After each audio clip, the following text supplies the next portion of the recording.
കേരള വ്യാപാരി വ്യവസായി ഏകോപന സമിതിയുടെ കുടുംബ സഹായ നിധി വിതരണം ചെയ്തു. കല്ലമ്പലം, വർക്കല, വടശ്ശേരിക്കോണം യൂണിറ്റുകളിൽ അംഗമായിരിക്കെ മരണപ്പെട്ട വ്യാപാരികളുടെ കുടുംബങ്ങൾക്കാണ് 10 ലക്ഷം രൂപ വീതം ധനസഹായം നൽകിയത്.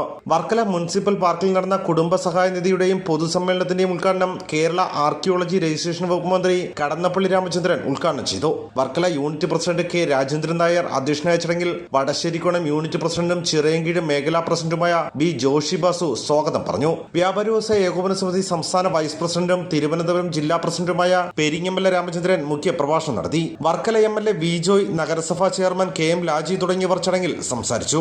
ഈ മുഴുവൻ ചേർന്നിരിക്കുന്ന ഇതിലേകദേശം 10,000-ഓളം ആളുകൾ ഇതിനകത്ത് ചേർന്നിട്ടുണ്ട്. ഇനിയും നിരവധി ആളുകളെ നമുക്ക് ചേർക്കാനുണ്ട്. അവരുടെ കുടുംബത്തിന്റെ സുരക്ഷ ഉറപ്പാക്കുവാനുള്ള ഉത്തരവാദിത്തം കൂടി ഇതിൽ ചേർന്ന മുഴുവൻ അംഗങ്ങൾക്കുമുണ്ട്.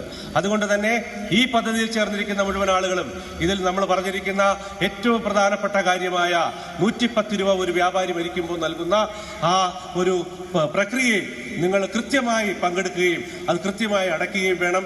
എങ്കിൽ മാത്രമേ നമുക്ക് ഇതുപോലത്തെ സഹായങ്ങൾ വിതരണം ചെയ്യാൻ കഴിയുള്ളൂ. ചടങ്ങിനോടനുബന്ധിച്ച് വർക്കല, കല്ലമ്പലം പോലീസ് സ്റ്റേഷനുകളിലെ SHOമാരായ JS പ്രവീൺ, വിജയരാഘവൻ എന്നിവരെ ആദരിച്ചു. ഭാരത് വിഷൻ, വർക്കല.